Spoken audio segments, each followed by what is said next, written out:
Praise the Lord. நம்ம புதுக்கோட்டையில் பார்த்திங்கன்னா கலெக்டர் ஆஃபீஸில் வந்து இந்த மெயின் ரோட்லேருந்து உள்ளே போகிறதுக்கு வந்து எல்லாருமே நடந்து தான் போகிறாங்க, நடந்து வர்றாங்க. இதனால் ரொம்ப நிறைய பேர் கஷ்டப்படுறாங்க. நடக்க முடியாதவங்க, ஊனமுற்றவங்க, இவங்க எல்லோரும். இவங்களுக்காக கலெக்டர் ஆஃபீஸில் வந்து ஒரு வாகனத்தை ஏற்படுத்தி கொடுத்துருக்குறாங்க. அது எலக்ட்ரிக் வாகனம். இதில் பார்த்திங்கன்னா மக்கள் வந்து இலவசமாகவே பயணிக்கலாம். கண் பார்வை இல்லாதவங்க, நடக்க முடியாதவங்க, வயசானவங்க, இவங்களுக்காக கவர்மெண்ட் வந்து கலெக்டர் ஆஃபீஸில் ஏற்படுத்தி கொடுத்துருக்குறாங்க. இந்த வாய்ப்பை வந்து எல்லோரும் பயன்படுத்தி கொள்ளுங்கள். இது பெரிய ஒரு நல்ல ஒரு விஷயம். ஏன்னா உள்ளே ரொம்ப தூரம் போகணும், அந்த தூரத்தை நடக்கிறதுக்கு ரொம்ப கஷ்டம்தான். அதனால் ஒரு நல்ல ஒரு வாகனத்தை ஏற்படுத்தி கொடுத்துருக்குற அரசாங்கத்திற்கு நன்றி.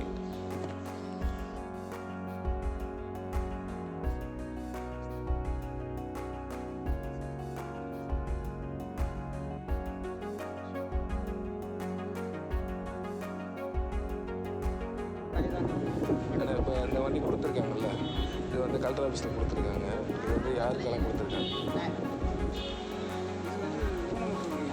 ஊனமுற்றவர்களுக்கு, பார்வை நடக்க முடியாதவங்க அவர்களுக்காக இல்லை